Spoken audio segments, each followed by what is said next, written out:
The moment I finished paying off my house, my brother's wife barged in with her two kids, declaring it was now family property.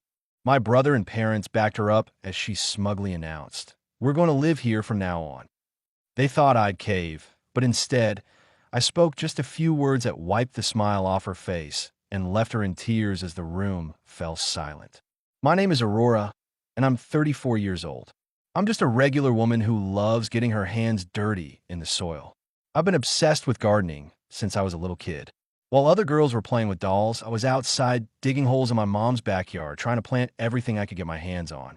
My parents thought it was just a phase, but it never went away. When I turned 18, I knew exactly what I wanted to study. I went to college for landscaping and horticulture. My parents weren't thrilled about it. They kept asking me if I was sure I didn't want to be a teacher or a nurse like other girls. But I stuck with it. I loved every single class, even the boring ones about soil composition and plant diseases. After graduation, I worked for other landscaping companies for a few years. I learned a lot, but I always felt like I could do things better. My bosses were nice enough, but they didn't have the same passion I had. They'd rush through jobs, use cheap plants, cut corners wherever they could. It drove me crazy.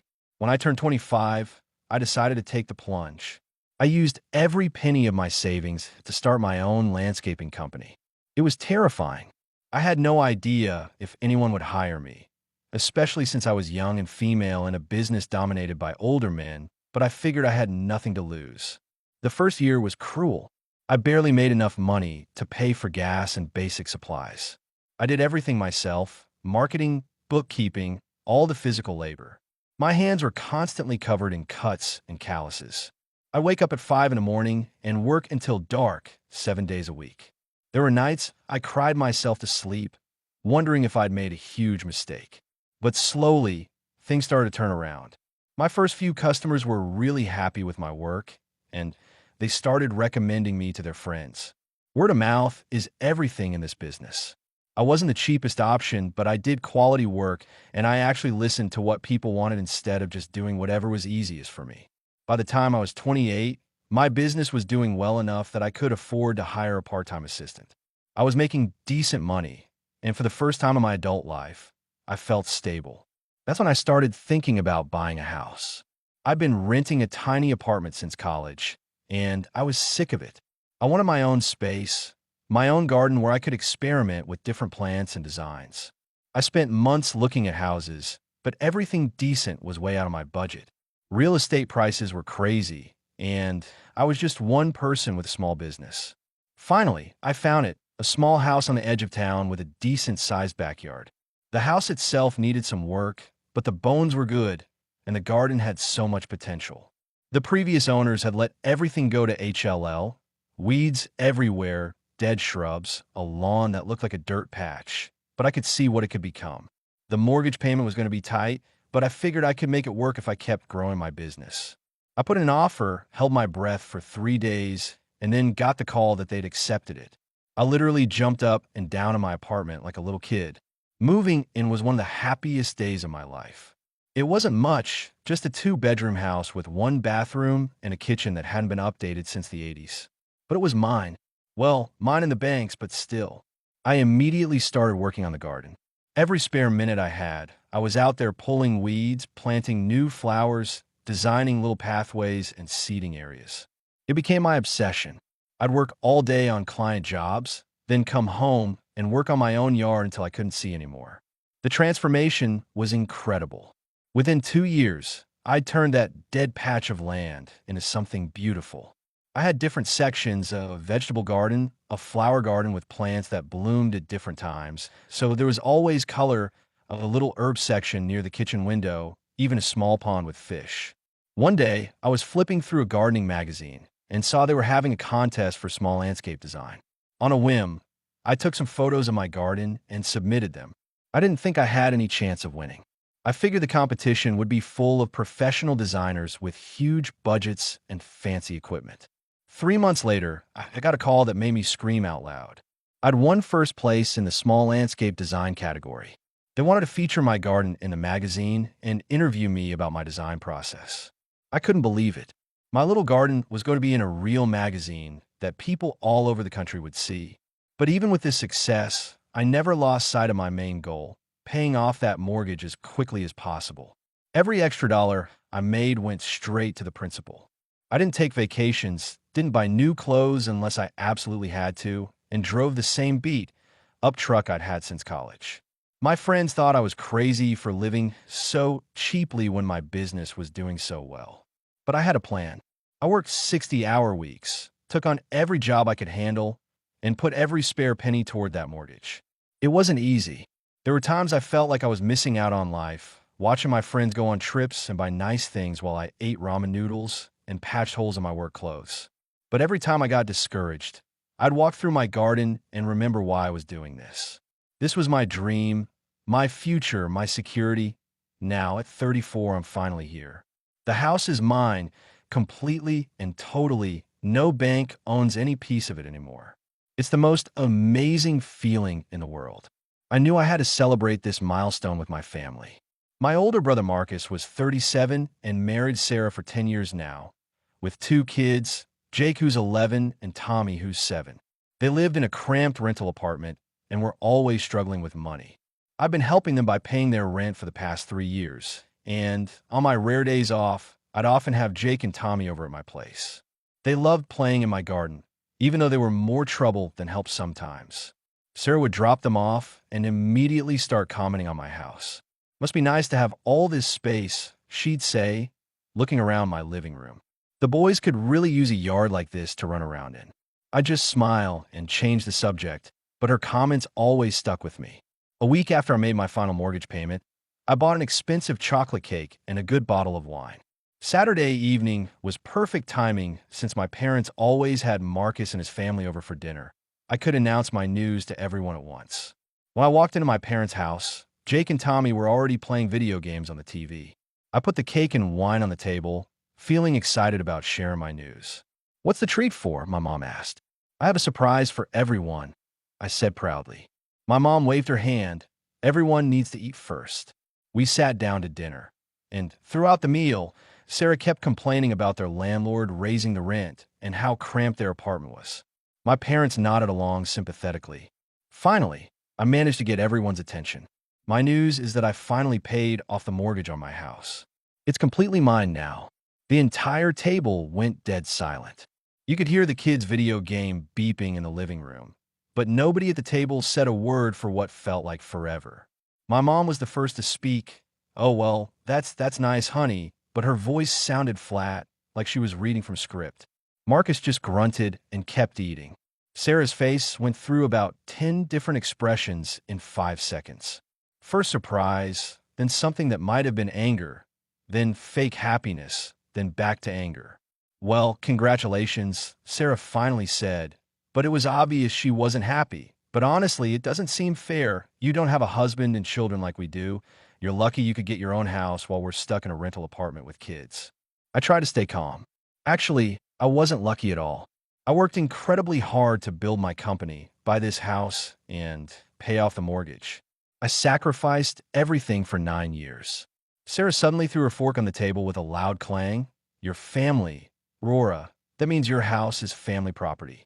Marcus and I can claim that house." I was shocked by such twisted logic and pure arrogance. "It's my personal property. No one else has anything to do with it." "House." But Sarah wouldn't let up. She started sobbing dramatically and turned to Marcus. "Your sister is being so selfish. We need to think about our children. Jake and Tommy need to grow up in a house with a yard, not in this cramped apartment." Marcus nodded his head. "She has a point, Aurora." I couldn't believe what I was hearing. I turned to my parents, expecting them to defend me and set everyone straight. But my dad spoke up. "Sarah's right, honey. They made the house more than you do." My mom nodded in agreement. "You have to think about the children." I laughed incredulously. "Where exactly do you think I should live?" "We'll move into your house," Sarah said matter-of-factly, "and you can rent an apartment or something." Marcus jumped in. "You earn good money, Aurora. You have a high income. You'll be able to buy a new house quickly." Then the 3 of them, Marcus, Sarah, and my parents, started talking among themselves like I wasn't even there. They began discussing how wonderful it would be when Marcus and his family moved into my house. They talked about which room would be Jake's, how Sarah could finally have a proper kitchen, how great the garden would be for the kids. The living room is so much bigger than what we have now, Sarah said excitedly. And that garden Aurora built, the kids would love it, my mom added. I sat there listening to them plan out their takeover of my life, my home, everything I'd worked for. They were dividing up my house like I was dead, and they were reading my will. I couldn't take another second of it. I slammed my hand on the table so hard that the plates jumped. I am not giving my house to anyone. I stood up, my chair scraping against the floor. It's my property, my hard work, my sacrifice. This has nothing to do with any of you. Everyone stared at me like I was the crazy one, like I was being unreasonable for not wanting to hand over my home to them. I grabbed my purse and the wine bottle I'd brought. I can't believe you people. Aurora, sit down, my dad said sternly. We're just trying to do what's best for the family. What's best for the family, I repeated. What about what's best for me? What about the fact that I worked myself to the bone for this? Sarah was still crying, thinking about Jake and Tommy. They're your nephews. I've been thinking about them for 3 years while I paid your rent. I shot back. I headed for the door, but I could hear them continuing their conversation behind me like nothing had happened. She'll come around. I heard my mom say, she just needs time to think about it. The house really would be perfect for us, Sarah said, her tears magically gone. I walked out and slammed the door behind me. As I got in my car, my hands were shaking with anger and disbelief. These people, my own family, had just tried to steal my house from me. They'd turned what should have been the happiest day of my life into a nightmare. The drive home felt like a blur. I kept replaying the conversation in my head, trying to figure out how it had gone so wrong so fast. How could my own parents think it was okay for me to just hand over my house? How could Marcus sit there and nod along while his wife demanded my property? As soon as I got home, my phone started buzzing nonstop, call after call from my family. I ignored every single one. Then the text messages started flooding in. I didn't want to read them, but I couldn't help myself from checking when I got inside my house. From my mom, Aurora, you're being very selfish. Family comes first, call me back. From my dad, your mother is upset. You need to apologize and do the right thing. From Marcus, stop acting like a child. We need to talk about this reasonably. From Sarah, I can't believe you would put your own wants above your nephew's needs. Shame on you. I deleted every message without responding. I thought surely after a few days they'd realize how crazy they were being and apologize. But I was wrong. For 2 weeks, the calls and messages kept coming. Each one made me angrier than the last. The funny thing was, for the first time in years, I had a completely peaceful weekend. Sarah didn't bring Jake and Tommy over like she usually did. Honestly, I was relieved. I could finally relax in my own house without worrying about kids tracking mud through my clean floors or accidentally breaking something. But my peace didn't last long. On Tuesday afternoon, I was in my office going over estimates for upcoming jobs when my secretary knocked on my door. Aurora, your mother is here to see you. My heart sank. I should have known she wouldn't give up that easily. Sent her in, I guess. My mom walked into my office wearing her sweetest smile, the one she used when she wanted something. She sat down in the chair across from my desk and folded her hands in her lap. I wanted to talk to you about the house situation. I think you're being a little hasty in your decision. Hasty? Mom, it's my house. I bought it, I paid for it, I live in it. There's no decision to make. But Aurora, think about Marcus and Sarah. They really need this. You've been so successful with your business.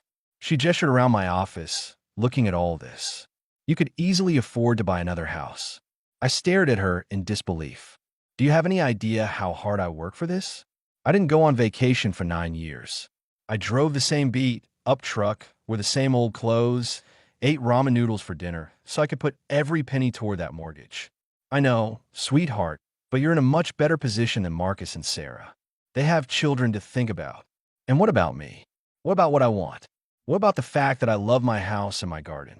My mom's face got that stubborn look I remembered from childhood. Aurora, you're being selfish. Family should help family. You should be generous because you've achieved so much. That word, selfish, they kept using it like it was some kind of weapon. Like wanting to keep the thing I'd worked my entire adult life for made me a terrible person. Mom, I need you to leave. I stood up and walked to my office door. You should be ashamed of yourself for playing favorites with your children like this. She gathered her purse and stood up, her face red with anger. You're making a big mistake. Young lady, this family won't forget how you've acted. Good. Maybe then you'll leave me alone. She stormed out, and I could hear her heels clicking angrily down the hallway. A week later, my phone started ringing with calls from relatives I barely talked to. My Aunt Carol from 2 states over, my cousin Mike, who I hadn't seen in 5 years, even my great Uncle Henry, who I'd only met at weddings and funerals. Aurora, honey, your mother called me, Aunt Carol said. She's very worried about you. She says you're not being very nice to your brother and his family. Did she tell you they want me to give them my house? There was a pause. Well, she mentioned that they need more space for the children. Would you give your house to someone else, Aunt Carol? Another pause. Well, that's different. That's not the same situation at all. How is it different? She couldn't answer that question. None of them could. Cousin Mike hung up on me when I asked him the same thing. Great Uncle Henry mumbled something about needing to go and ended the call. It was clear my mother had been calling everyone we were related to, spinning some story about how I was being cruel and selfish. She was trying to turn the whole family against me. The manipulation was unbelievable. 2 more weeks passed. I thought maybe they'd finally given up when the calls stopped coming. I was actually starting to feel normal again, focusing on my work and enjoying my house in peace. Then Saturday morning happened. I woke up to the sound of loud voices and truck engines outside my bedroom window. At first, I thought maybe one of my neighbors was moving, but the voices kept getting closer and louder. I threw on a robe and walked outside to see what was going on. What I saw made my blood run cold. There was a moving truck parked in my driveway. 2 guys in work clothes were unloading furniture in boxes and standing in my front yard like she owned the place, with Sarah pointing at my house and giving the movers directions. The couch goes in the living room. Obviously, she was saying, and be careful with those boxes. They have the kids' toys in them. Marcus was there too, along with Jake and Tommy. The boys looked confused and a little scared, but Marcus was just standing there with his arms crossed like this was perfectly normal. I marched over to Sarah, my heart pounding with rage. What the HLL is going on here? She turned to me with this fake innocent expression. Oh, Aurora, we're moving in. I hope you don't mind that we started early. Moving in? Are you completely insane? Marcus walked over, trying to look calm and reasonable. Aurora, don't make a scene. We talked about this. Just let us bring our stuff in, and we can work out the details later. We didn't talk about anything. I told you, this is my house. Sarah stepped closer to me, and I could see the manipulation in her eyes. Aurora, we terminated our lease. We have nowhere else to go. She called the boys over. Jake, Tommy, come here. The kids walked over, looking uncomfortable. Aurora, Sarah said in a loud, dramatic voice, surely you wouldn't dare kick your own nephews out into the street, would you? I looked at Jake and Tommy, then back at Sarah. She had this smug smile on her face, thinking she'd cornered me. But she made one big mistake. She'd underestimated me. I turned to the movers and spoke loud enough for everyone to hear. Excuse me, gentlemen. You're on private property without permission. This is illegal trespassing. If you don't leave immediately, I'm calling the police and you'll all be taken to the station. The movers stopped dead in their tracks. One of them looked at Marcus. Hey man, you said this was your sister's place, and she was okay with it. She is okay with it, Marcus said quickly. Aurora, stop being dramatic. I'm not okay with it. I shouted, this is my house, and you have no right to be here. The movers looked at each other nervously. They'd obviously been in situations like this before. Without another word, they started loading the furniture back onto the truck. No, wait, Sarah screamed at them. Don't listen to her. We paid you to move our stuff, but the movers weren't stupid. They could see this was a family dispute, and they wanted no part of it. Within minutes, they had everything back on the truck. Sarah was furious. She started yelling at me, calling me selfish and heartless. Marcus tried to grab my arm. Aurora, be reasonable. We're your family. I pulled away from him, got off my property now. Sarah wasn't done. She marched up to my front door and started kicking it, screaming about how unfair I was being. I'm calling the police right now, I said, pulling out my phone. You have 30 seconds to get off my property. That finally got through to them. Marcus grabbed Sarah's arm and dragged her away from my door. They loaded the kids into their car and drove off, Sarah still yelling out the window at me. Half an hour later, my phone started ringing. My parents, of course. I didn't answer. They left angry voicemails, but I deleted them without listening. That evening, I got a text from Marcus. You owe us money for a new apartment. Because of you, we have nowhere to live. I actually laughed out loud when I read it. I texted back, from today on, I won't help you with anything. Not 1 cent. Figure out yourself. More angry messages came flooding in, but I deleted every single one without reading them. A couple weeks passed peacefully. I was working on a big landscaping project for a new shopping center when I came home one evening and saw something that made my heart stop. My beautiful garden had been destroyed. Plants were ripped out of the ground. Flowers were trampled. My carefully designed pathways were torn up. Someone had taken a shovel or something and just destroyed everything I'd worked so hard to create. I almost cried looking at the damage. Years of work ruined. I had my suspicions about who did it, but I needed proof. I rushed inside to my laptop. I'd installed security cameras around my property a few years ago after some break-ins in the neighborhood. My family didn't know about them. I pulled up the footage from earlier that day, and there they were, Marcus and Sarah, clear as day. The video showed them systematically destroying my garden, Sarah laughing as she pulled up my prize, winning roses. I uploaded the video to my phone and drove straight to my parents' house. I didn't call first. I just walked right in. The whole family was there, my parents, Marcus, Sarah, and the kids. My mother looked up in surprise. Aurora, what are you doing here? I could see Sarah try not to smile. She was enjoying my anger. Someone destroyed my garden today, I said calmly. Sarah shrugged with fake innocence. Oh no, that's terrible. There's so many troublemakers around these days. Yes, there are, I agreed. That's why I'm going to the police to find these criminals. Especially since I have it all on video. I held up my phone and played the footage. You could clearly see Marcus and Sarah's faces as they destroyed my property. The color drained out of both their faces. My parents stared at the screen in shock. I'm going to sue you both, I said. And I'm posting this video on social media so everyone can see what kind of people my relatives really are. Aurora, please, my mother begged, don't do this to the family. Don't do what? Don't seek justice for my destroyed property? Don't show people the truth about what they did? Marcus finally spoke up. Aurora, we can work this out. Don't involve the police. You have exactly 1 week to pay me $3,000. The damage, I said. If you don't, I'm filing charges and posting this video everywhere. Everyone will know what you did. $3,000, Sarah gasped. We don't have that kind of money. Then you better find it. You had money to terminate your lease and hire movers. Figure it out. I walked out without another word.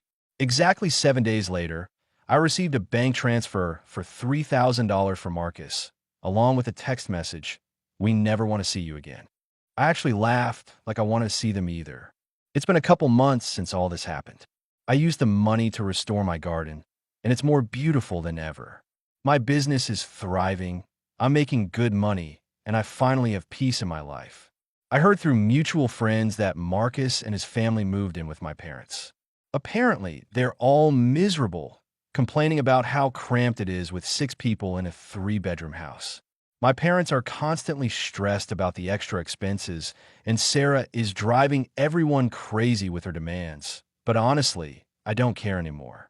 Sometimes I sit in my garden in the evening, watching the sunset and listening to the birds. I think about how different things could have been if my family had just been happy for me, if they'd celebrated my success instead of trying to take it away, but then I realize I'm better off without them. I'd rather be alone in my beautiful house than surrounded by people who only see me as a source of money and free stuff.